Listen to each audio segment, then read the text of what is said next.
영화를 보신 적 있으시죠?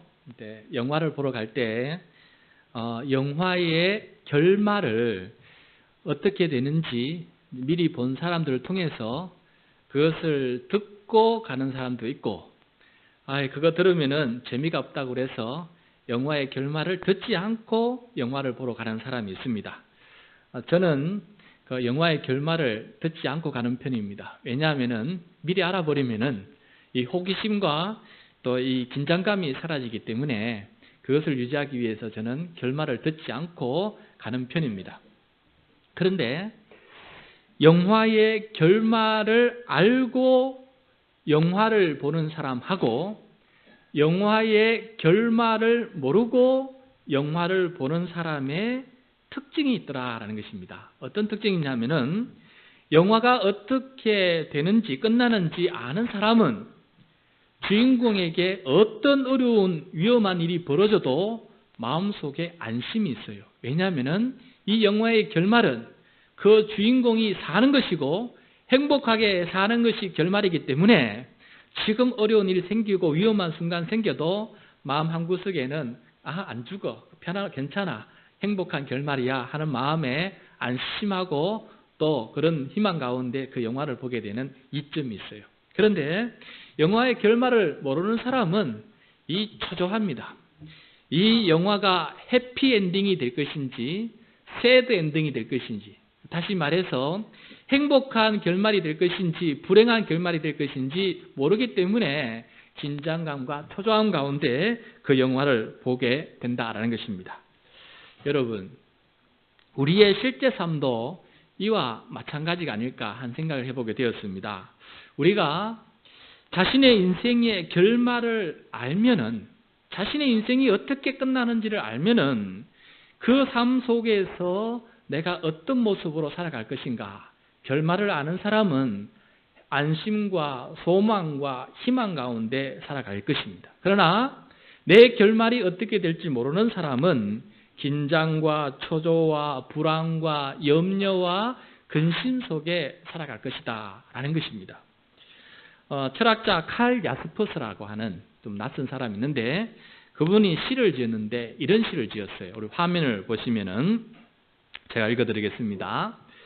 나는 왔노라 온 곳을 모르면서, 또 나는 있노라 누군지도 모르면서, 나는 가노라 어디로 가는지도 모르면서, 나는 죽으리라 언제 죽을지도 모르면서.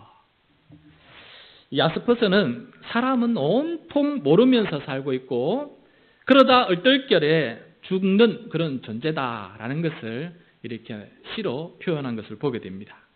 만약에 성경이 우리에게 없었더라면은, 그래서 하나님께서 우리가 어디에서 왔고 지금 어디에 있고 어디로 또 가야 되고 죽음 이후에 어떻게 될 것인지를 알려주지 않았더라면은 저와 여러분의 삶은 참으로 방황하는 삶이고 죽음 앞에서 참으로 무의미한 그러한 인생을 살아가고 있지 않나 하는 생각을 해보게 됩니다.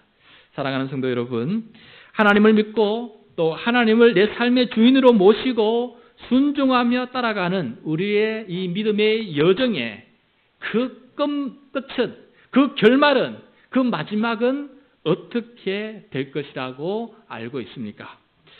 과연 행복한 결말, 해피엔딩일까요?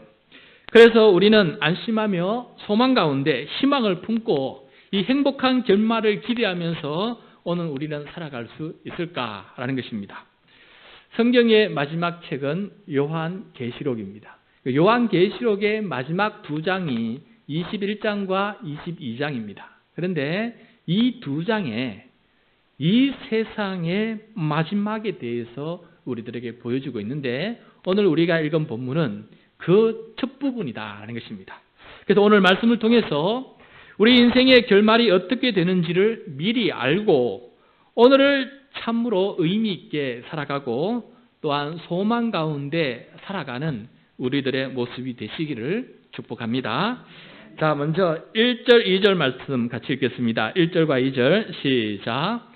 또 내가 새 하늘과 새 땅을 보니 처음 하늘과 처음 땅이 없어졌고 바다도 다시 있지 않더라. 또 내가 보매 거룩한 성 새 예루살렘이 하나님께로부터 하늘에서 내려오니 그 준비한 것이 신부가 남편을 위하여 단장한 것 같더라. 아멘. 자, 1절에서 또 내가 새 하늘과 새 땅을 보니라고, 본다라는 말이 나와요. 요한계시록은 요한을 통해서 쓰여진 말씀이고 여기서 보는 사람은 요한이고 보여주는 사람은 하나님이에요. 그래서 우리는 지금 요한의 눈을 통해서 세상의 마지막이 어떻게 되는 것인지를 우리가 지금 보게 됩니다. 요한이 보는 것은 하나님께서 이 세상을 어떻게 마무리 지을 것인지를 보여주는 청사진입니다. 청사진이라는 말은 미래에 이루어질 희망적인 계획을 가리켜서 청사진이다라고 말해요. 우리 교회에서는 이 청사진이라는 말을 쓰지 않고 비전이다라는 말이라고 써요.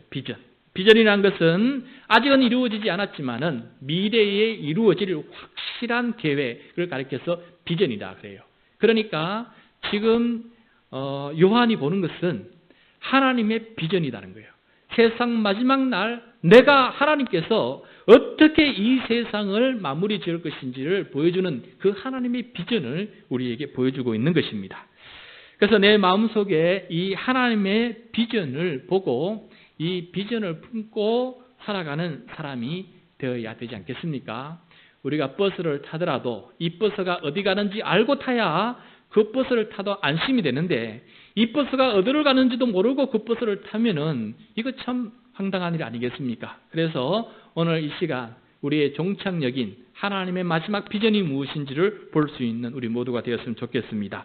1절 말씀을 보면은 하나님의 비전은 다름 아니라 한마디로 말하면은 새 하늘과 새 땅이 하나님의 비전이다라는 것입니다. 처음 있던 하늘과 처음 있던 땅이 없어지고 바다도 없어졌습니다. 처음 하늘과 땅은 하나님께서 태초에 창조하신 것이고 지금 우리가 보고 있는 이 하늘과 땅이 바로 처음 하늘과 처음 땅입니다. 그런데 2절에 요한은 거룩한 성 새 예루살렘이 하나님께로부터 하늘에서 내려오는 것을 또 봅니다. 보는데 무엇을 보느냐? 새 예루살렘 성이 하늘에서 내려오는 것을 보게 되는 것이죠. 여기서 예루살렘 성은 그 성 안에 성전이 있었어요. 하나님께서 계시는 성전이 있었기 때문에 그 예루살렘 성을 거룩한 성이다라고 불렀습니다. 여기서 이 예루살렘 성은 무엇을 뜻하냐면은 하나님께서 이루실 새 하늘과 새 땅을 비유적으로 우리에게 말해주고 있는 것이에요. 그래서 예루살렘 성이 아니고 새 예루살렘 성이 온다. 다시 말해서 새 하늘과 새 땅이 이루어지는데 하늘에서 땅으로 내려오고 있는 것을 보게 돼요. 그 말은 지금은 우리가 하늘과 땅, 하나님이 계신 곳과 우리가 살아간 곳은 이렇게 안 보여서 갈라져 있지만은 그러나 마지막 순간에는 하늘과 땅이 하나가 돼서 하늘과 땅이 하나가 되고 온전한 하나님의 나라가 이 땅에 완전히 완성되어 이루어지는 그 날이 이루어지게 된다라는 것을 말씀해 주고 있습니다. 그러니까 마지막 날에는 하늘과 땅이 하나가 되고 예수 그리스도께서 전파하신 하나님의 나라가 완성되어서 이 땅에서 펼쳐지는 일이 하나님을 통해서 이루어진다라는 것을 우리들에게 보여주고 있습니다. 이 땅에서 하나님의 나라가 온전히 이루어지면은 어떤 모습일까? 2절에 이렇게 말씀하고 있어요. 그 준비한 것이 신부가 남편을 위하여 단장한 것 같더라라고 말씀하고 있습니다. 결혼식을 앞두고 신부가 이쁘게 단장을 해요. 얼마나 단장을 하는지 사람이 달라 보입니다.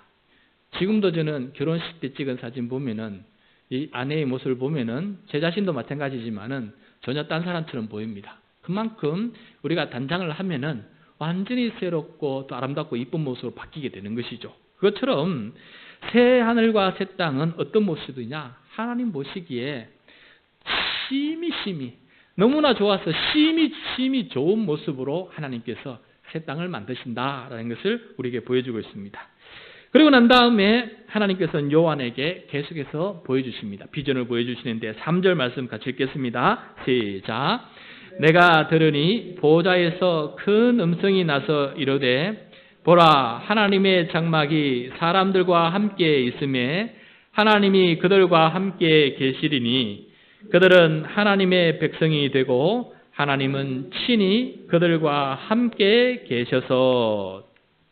자, 보좌에서 큰 음성이 나오는데 그 음성이 무엇이냐면은 보라라는 것이에요. 보라.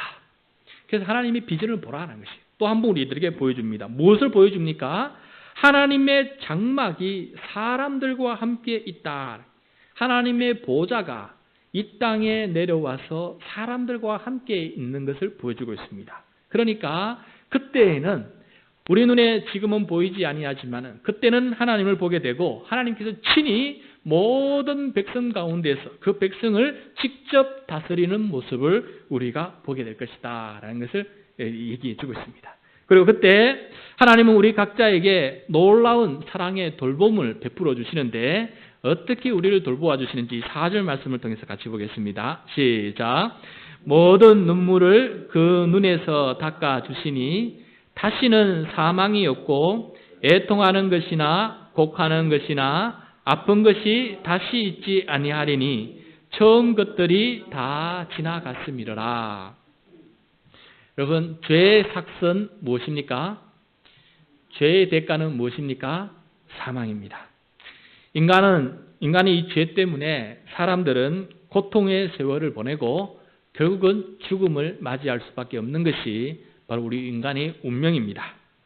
그런데 하나님을 믿는 이 믿음 때문에 믿는 자들은 하나님의 뜻을 이루기 위해서 세상에서 박해와 고통을 많이 겪습니다. 여러분, 이 말에 동의하는지 모르겠습니다. 하나님을 믿는 사람은 하나님의 뜻을 죄악 가운데 있는 이 세상에서 이룰 때에는 반드시 고난과 박해가 뒤따른다라는 것입니다. 그래서 한편으로는 내 삶에 고난과 박해가 없다라는 것은 내가 하나님의 뜻대로 살지 않고 세상 풍조에 젖어서 살아가고 있다라는 의미도 맞습니다.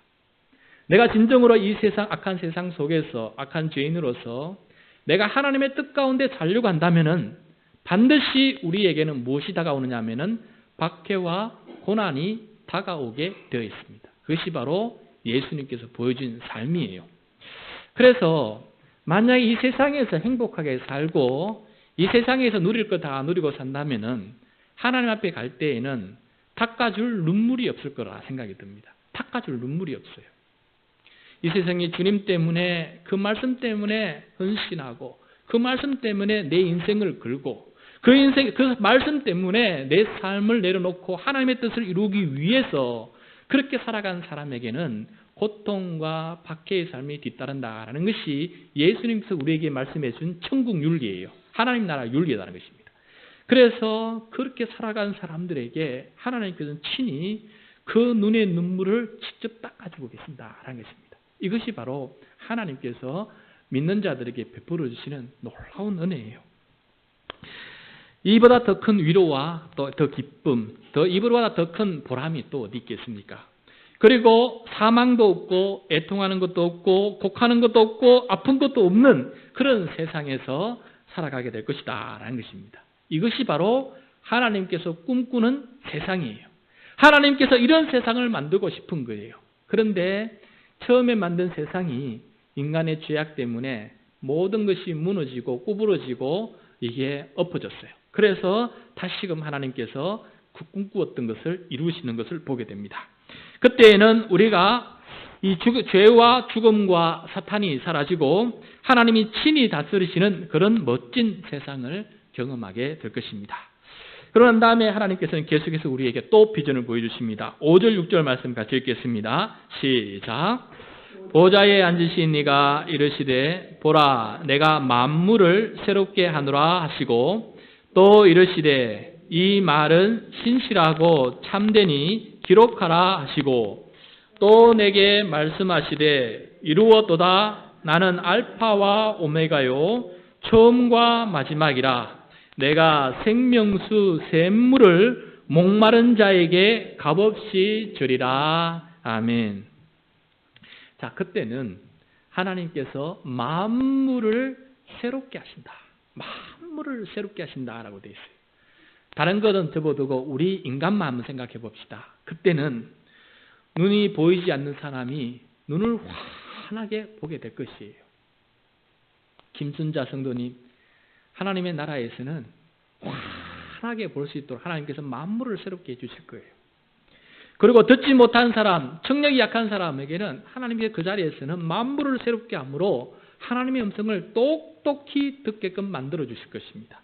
걷지 못하는 사람이 그때는 아픔이 없이 마음껏 뛰어다닐 수 있는 그런 건강을 하나님께서 허락해 주실 거예요. 그리고 여기서는 원수로 살았지만은 그곳에서는 하나님께서 모든 상처를 완전히 씻어주셔서 그 모든 악한 감정이 다 악한 감정이 사라지고 서로가 서로를 축복하고 서로를 위해서 사랑으로 베풀 수 있는 그런 마음으로 하나님께서 완전히 바꾸어 주실 것입니다. 그래서 그곳에서는 만물이 최상의 상태, 최고의 상태로 그렇게 하나님께서 살아가게 해주실 것이다 라는 것이 하나님의 의지입니다. 그러고 난 다음에 하나님께서는 그 백성들에게 생명수 샘물을 목마른 자에게 값없이 주신다라고 말씀하고 있습니다. 여러분, 여기서 생명수라는 것은 생명을, 죽음을 이기는 것이에요. 죽음을 이기는 것이 바로 생명수 샘물이 주는 역할이에요. 그래서 다시는 죽음이 없는 것이에요. 그러므로 이 생명수 샘물을 마심으로 말미암아 하나님 앞에서 우리가 영생하는 삶을 살아가게 된다라는 것을 말씀해 주고 있습니다. 여러분, 주 안에서 영생하는 이 참된 복을 우리가 늘 가슴속에 품고 살아가는 우리 모두가 되시기를 축복합니다. 자, 지금까지 우리는 인류 역사를 통해서 성취하시려는 하나님의 최종 계획, 즉 하나님의 비전을 우리가 함께 살펴보았습니다. 이 하나님의 비전은 다시 말하면 깨어진 창조 세계를 구해내고 또 새롭게 하시는 것이 바로 이 하나님의 비전입니다. 죄로 말미암아 온전히 누리지 못했던 의와 평강과 희락을 누리게 되는 것, 이것이 바로 하나님의 비전입니다. 이것이 바로 우리가 붙들어야 될 소망이고 우리를 이끌어 가야 될 소망이다라는 것입니다. 우리는 이러한 하나님의 비전을 맛보기로 지금 보았고 또 경험하면서 살아가고 있습니다. 그러나 어느 날 우리가 죽는 날이든 아니면 예수님께서 재림하셔서 종말의 날이 되든 그 어느 날에는 하나님의 비전이 우리가 부분적으로 맛보던 이 하나님의 비전이 그때는 온전히 보고 온전히 경험하는 날이 오게 될 것입니다. 그러므로 우리는 하나님을 믿고 살아갈 가치가 있는 너무나 큰 소중한 인생을 살아가고 있다라는 것을 결코 잊지 마시길 바랍니다. 우리가 살아가는 우리 삶을 대충 살아가도 안 될 것이고 그 비전을 바라보면서 그 비전에 참여하기 위해서 온 믿음으로 살아가는 우리 모두가 되어야 될 것입니다. 그도 그럴 것이 그 다음 구절을 보면은 이러한 하나님의 비전을 누리는 사람이 있고 이러한 하나님의 비전을 누리지 못하는 사람이 있다라고 말씀해주고 있어요. 7절과 8절 말씀 우리 같이 읽겠습니다. 시작. 이기는 자는 이것을 상속으로 받으리라. 나는 그의 하나님이 되고 그는 내 아들이 되리라. 그러나 두려워하는 자들과 믿지 아니하는 자들과 흉악한 자들과 살인자들과 음행하는 자들과 점술가들과 우상숭배자들과 거짓말하는 모든 자들은 불과 유황으로 타는 못에 던져지리니 이것이 둘째 사망이라. 자, 여기서 이기는 자는 새하늘과 새 땅을 상속받는 자가 된다라고 말씀하고 있습니다. 상속받으려면은 자식이 되어야 돼요. 친자식이 되어야 돼요. 근데 하나님께서 이 이기는 자를 하나님의 아들과 딸로 삼아 주셨습니다. 그래서 우리는 하나님의 자녀가 되어서 하나님의 이 나라, 새하늘과 새 땅을 상속받는 그런 사람이 되겠는데 이기는 자에게 주시겠다. 자, 이긴다라는 것은 싸움이거나 전쟁에 나아가서 이긴다라는 것을 말씀하고 있어요. 누구와 싸우고 누구와 지금 전쟁을 하는 것입니까? 그것은 바로 죄와 죽음과 사탄과 싸워서 이기는 것을 말씀하고 있습니다. 죄와 죽음과 사탄은 우리의 힘으로 이기지 못합니다. 그래서 우리에게 싸움과 전쟁에서 승리를 가져다 주시는 대장 되시는 예수 그리스도를 우리들에게 보내어 주셨어요. 그래서 대장 예수님께서 이기시면 우리는 이기는 것입니다. 예수님은 죄를 이기셨고 또 죽음도 이기시고 부활하셨고 승천하셔서 하나님 보좌의 우편에 앉으시고 사탄을 그 발 아래 밟으셨습니다. 그러므로 예수님을 믿고 따르는 자는 이기는 자다라는 것을 말씀하고 있습니다. 예수님을 따름으로 이기는 자가 되시기를 바랍니다. 그렇지만은 두려워하는 자는 새 하늘과 새 땅을 상속받지 못한다라고 말씀하고 있어요. 죄와 죽음과 사탄을 이기지 못하고 패배한 자가 바로 두려워하는 자예요. 이것을 이기지 못해서 어쩔 수 없어서 살아가는 사람이 바로 두려워하는 자입니다. 예수 그리스도의 승리를 믿지 아니하고 자기 힘으로 살아보려고 하다가 죽음 앞에서 속수무책이 된 사람, 제멋대로 살다가 죽음 앞에서 두려워 떠는 사람, 이 사람을 말해서 바로 여기서 두려워하는 자다라고 말씀하고 있습니다. 그 사람은 그 믿지 않음을 통해서 결국은 이 세상을 살아갈 때 흉악한 자로, 살인한 자로, 음행하는 자로, 점술가로, 우상숭배자로, 거짓말하는 자로 인생을 쓸모없이 살아가게 됩니다. 그래서 죽음 앞에 놓일 때에는 두려워 떨게 되고 그 사람은 어떻게 되느냐? 죽음 후에 불과 유황으로 타는 못에 던져지게 된다라고 말씀하고 있습니다. 여기서 불과 유황으로 타는 못은 통상 우리가 말하는 지옥을 말합니다. 그 지옥에서 살아가게 되니 이것이 바로 둘째 사망이다. 그러니까 죽어도 또 한 번 죽게 되는 이 둘째 사망이다라는 것을 말씀해 주고 있습니다. 성도 여러분, 우리가 일의 결말을 지금 알았으니 우리는 어떻게 살아가는 사람이 지혜로운 사람이 되겠습니까? 우리는 하나님께서 마지막으로 성취하려는 계획, 즉 하나님의 비전을 요한을 통해서 우리가 함께 보게 되었습니다. 그래서 이 비전을, 하나님의 비전을 내 것으로 삼는 사람은 우리는 주 안에서 이기는 자로 행복한 결말을 기대하면서 소망 가운데 살아가는 사람이 될 것입니다. 그러나 이 비전을 내 것으로 삼지 않고 이 비전을 무시하고 자기 마음대로 내 인생은 내 마음대로 할 수 있다라고 살아가는 사람에게는 결국은 죄와 죽음과 사탄을 이기지 못함으로 결정적으로 죽음 앞에서 두려워하는 인생이 될 수밖에 없습니다. 그는 패배한 자입니다. 그러면 여러분, 대장 되시는 예수 그리스도를 이기신 예수 그리스도를 따라서 주님과 함께 살아가는 우리 모두가 되시기를 축복합니다.